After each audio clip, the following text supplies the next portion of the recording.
एक तो ये है कि इसमें बिल्कुल क्लियर हो जाए, ये आप लोगों को 2 साल के अंदर अंदर ही, अभी बल्कि ये जैसे 18 मई का जो 18 महीने हैं, 18 मई से जो असल में 18 महीने हैं एग्जैक्टली इसमें आपको इंडिया में वो तमाम अनरेस्ट के लवाजमात भरपूर अंदाज से मिलेंगे जो आप लोगों को खुद ही बता देंगे कि अब ये कितनी एक्सपायरी है, पहली। दूसरा ये है कि जो दूसरा क्वेश्चन था एक टुकड़ों वाला था, इंडिया दोबारा हमला करेगा? हाँ, इंडिया हमला करेगा। अभी ये जंग जारी रहेगी। अभी ये जंग जो है वो तकरीबन समझ लें कि 18 मई, उसके बाद 7 जून, एक करवट आएगी 18 मई से ऑनवर्ड थोड़ी सी। लेकिन असल अगर मुझसे आप कहें कि इसकी एक्सपायरी क्या है, तो मैं समझता हूं कि फिर वो 7 जून होगी एक्सपायरी, जब ये फेज टोटली एंटायरली चेंज होगा। पहला आपको महसूस होगा इसके अंदर करवट इन सेंस मैं जो महसूस कर रहा हूं वो ये है कि 18 के बाद ना अपनी अपनी पड़नी है, मतलब हुकूमतों को इस जंग के नतीजे में। तो वो मैं सोचता हूं कि वो नतीजा ऐसा क्या हो चुका होगा कि मोदी को ही उतारना पड़े, इधर से शहबाज शरीफ साहब की भी वो कोई तब्दीली की मामलात हो, इस तरह की कोई सूरत हाल या कोई और निजाम में तब्दीलियां, काफी टफ सूरत हाल होगी 18 के बाद हुकूमती सतह को लेके। तो इसलिए जंग अभी बंद नहीं हुई, इसको आप लोग बंद अभी ना समझिएगा। इसने रुख बदलने हैं, रंग बदलने हैं, ये बंद नहीं हुई। ओके, मैं मजीद चीजें ईरान का जो पूछ रहे थे उनका अर्ज कर दूं कि ईरान जो है वो भी अंडर अटैक सेम है। अभी उसके सर पे मंडला रहा है खतरा, हमले का भी, अनरेस्ट का भी, और उनके भी कोई मतलब पॉलिटिकल चेंज, जो लीडरशिप चेंज वो भी एक्सपेक्टेड। 18 के बाद जो तब्दीली है वो ऐसी तब्दीली मतवक्के है जिससे आपको हुकूमती सतह पे तब्दीलियां India Pakistan both management level पे नजर आ सकती हैं। पानी से जंग क्यों नहीं हुई? हाँ, पानी से जंग क्यों नहीं हुई तो अभी होगी, फिर अभी कसर है, मतलब 18 तक अभी चांस है। 18 उसके बाद पूछिएगा कि क्यों नहीं हुई मतलब अभी 18 तक ये चांस मौजूद है कि पानी उछले, और अभी भी जलजले तूफान 18 तक अभी तक एक्सपेक्टेड है। 18 से इससे हम कम से कम सेफ होंगे, जो पानी की जंग और पानी के मामलात का उछलना और उससे। तो इसलिए अभी टाइम है, ये पॉसिबिलिटी है कि उस साइड से हम पे कोई शरारत हो और इसको कोई ना कोई वो ट्रिगर करे। लेकिन इसमें सिर्फ एक टेक्निकल नुक्ता, जैसे उन्होंने राय साहब ने कहा, उनके लिए अर्ज कर दूं कि ये जो BLA वालों ने वीडियो बनाई थी ना कि पाकिस्तान और चाइना हमारी सरजमीन पे क्या करेगा, वो करोड़ों का फायदा हमारा करा गई है।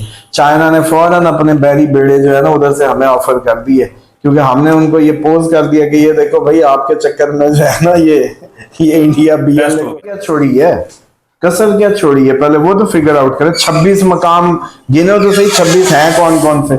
श्रीनगर की मेजर पोजीशन, पठानकोट की, जहां से ये उड़ के हमारे लिए ट्रबल कर रहे थे, पाकिस्तान ने अपने लिए जो इनके लिए क्विक उड़ना और क्विक अचानक आ जाना जिसको इंटरसेप्ट करना मुश्किल होना था, उसका इंतजाम किया पक्का कि यहां से अब ये मिसाल के तौर पे एक जहाज को, जो ये फाइटर जेट होता है, उसको उड़ने में कुछ मिनट्स की बात होती है और वो बॉर्डर एरिया से उड़ेगा तो फौरन हदूद में होगा। अब उस टाइम पे हमारा डिफेंस सिस्टम हमने जैसे इनके ड्रोनों से छुपाया, उसको जैसे कहते हैं बंद कर दिया, यूं समझ लें, ताकि हमारा ये इसी तरीके से मामला ना हो। तो फिर इसलिए इन्होंने जहां जहां से वो जहाज उड़ने थे, जहां जहां से क्लोजेस्ट प्लेसेस, जो बॉर्डर एरिया की क्लोजेस्ट, श्रीनगर से लेके पठानकोट से लेके आपके यूं पंजाब से होते हुए जिधर तक की भी थी, उन सब को उड़ा दिया। 26 जो जगह है ना, 26 जगह वो सारी बॉर्डर की हैं। इसलिए वो अब उसके बाद क्या करें, अब दिल्ली पे मार दें, पार्लियामेंट पे मार दें, क्या करें? चलें आप सजेस्ट करें कि इसके बाद अब क्या कसर रह गई है। और सीज फायर क्यों हुआ? इसीलिए हुआ कि अब वो उनको कई दिन चाहिए दोबारा अपनी उस पोजीशन को गेन करने में जिधर आके उछले वो। यूरोप का सर जी, यूरोप ने आखिर ये जो उसके सर पे मंडला रही है ना कुछ खा के ही टल रहा है। ये अब पूरी कोशिश होगी नेटो की इनकी कि ये प्यूटन को उड़ा दें या प्यूटन को साइड पे कर दें। पूरा इस साल में ये एक्सपेक्टेड है प्यूटन का अपनी पोजीशन से हटना। उसको अब ये मार के हटाते हैं, कैसे हटाते हैं अल्लाह बेहतर जानता है, लेकिन ये वर्स्ट हो जाना सिनेरियो, ये कोई खत्म नहीं होने वाला। आप लोगों का ये जो मीटिंगें शीटिंगें चल रही हैं, यूरोप क्रिटिकल सूरत हाल में है, वो रहनी है। उसने इस दफा एक बात समझ लें, जहां भी जो जंग भी आ रही है ना, उसने कुछ ना कुछ लेके जाना है, कुछ ना कुछ नक्शे पे बदलना है, कुछ ना कुछ। कब से हालात खराब होंगे यूरोप के, ये पूछना चाह रहे हैं। ये जो मैक्सिमम इसका वो है ना, जो टाइम है, ये इसी मई के अंदर आपको मैक्सिमम पता चल जाएगा। जो जर्मनी चला गया ना इनके करीब बॉर्डर्स के रशियन, इसी इसी 7 जून से, बल्कि पीछे पीछे कह लें कि इसमें चीजें जो है ना काफी खुल के सामने आ गई। इमाम जमाना का ज़हूर करीब है, और आपके मुताबिक तकरीबन कितने साल तक? तो सर उसामा साहब, बेसिकली मैं सवाल जो हैं, बस मुझे जो याद है मैं देता जाऊँ। मैं दो बुनियादी सवाल हैं, उसामा साहब। एक तो सवाल है कि क्या 18 मई के बाद शहबाज शरीफ जो हैं उनको, उनकी कुर्सी को भी खतरात हो सकते हैं, और साथ ही इमाम जमाना का ज़हूर जो है वो कब होना है? सिर्फ शहबाज शरीफ ही नहीं, पाकिस्तान की जो टॉप पोजीशन हैं जैसे सदर जरदारी हैं या कोई भी, कुछ ना कुछ इसमें तब्दीलियां आनी है। और ये सिर्फ पाकिस्तान नहीं, इंडिया में भी एक्सपेक्टेड है, मोदी से लेके और उसके भी जो भी हायर उसके कमान है। तो यस, दूसरा जो ये जंगें अगर जो छिड़ रही हैं, जिस तरह हम इसको देख रहे थे जब हमास अटैक हुआ, आप लोगों को याद, हमने कहा था ये हमारे घर तक आनी है, और अब जब इसराइली ड्रोन चल रहे हैं हम पे तो वो आ गई है। तो अब इसका मतलब है कि ये बड़ी जंग की तरफ हम जा रहे हैं। ये कोई टलने वाली जंग नहीं शुरू हुई, ये वो दौर नहीं था कि उठाई और मारी का फर्क, वो अब मुझे लग रहा है ये करवटें बदलती रहेगी और चलती रहेगी।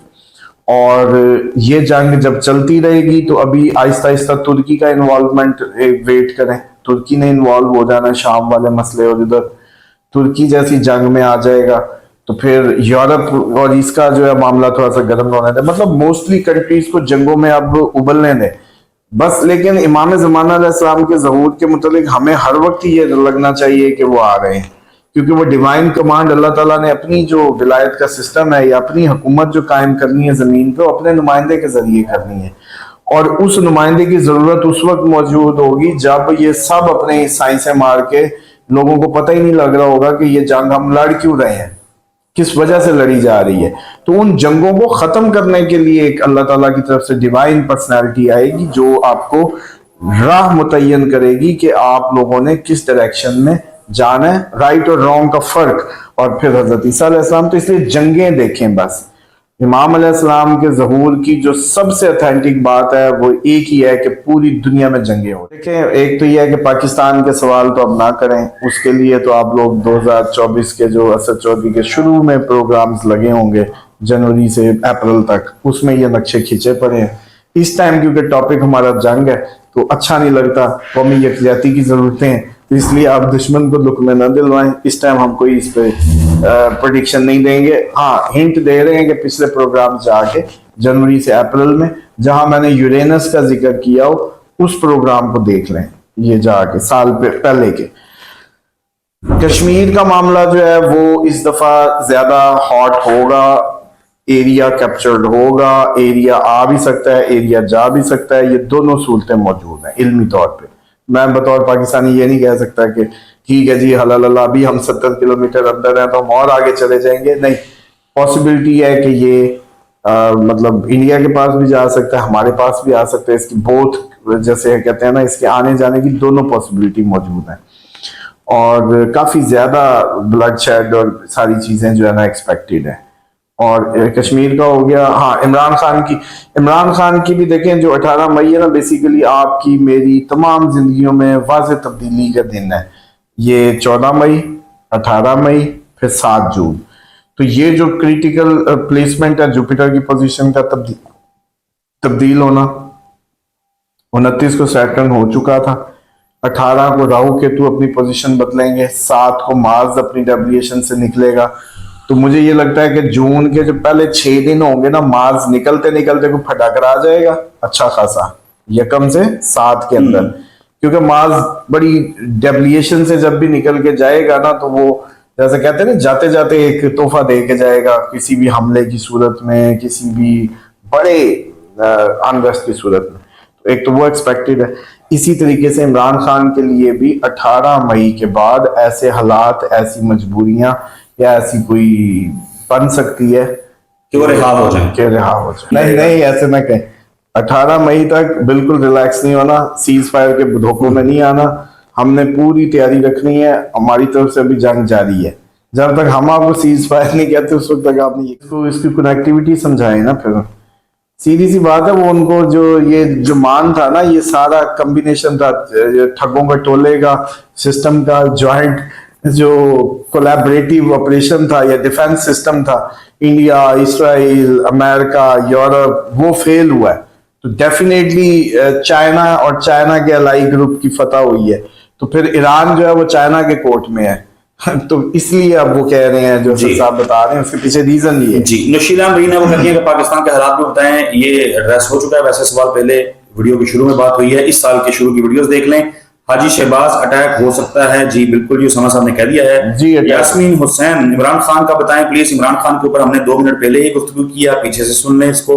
उमर राजा है, अस्सलाम उसामा भाई, वालेकुम सलाम। खान साहब कब बाहर आएंगे?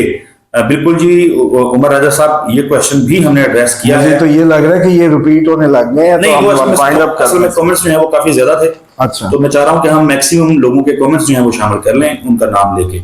मलंग जान है वो कहते हैं कि लाखों करोड़ों अरबों खरबों दुरूद सलाम अल्लाहुम्मा सल्ली अला मुहम्मद व अला। बाबा टिल्लू अगेन वो कह रहे हैं, मुझे आपको इस्टेब्लिशमेंट की कोई बंदे लगते हो, ऐसा है क्या? बिल्कुल जी, हम इस्टेब्लिशमेंट के बंदे हैं। बताएं जी मेजर साहब। हम जो है ना हम इंटरनेशनल एस्टेब्लिशमेंट के बंदे हैं। लीग हुकूमत कब खत्म होगी? इनसे जान कब छूटेगी? बस इनसे छूट सकती है आप लोगों की 18 के बाद, जो है दिल को थाम रखें जी। 7 जून और 18 मई में काफी तब्दीलियां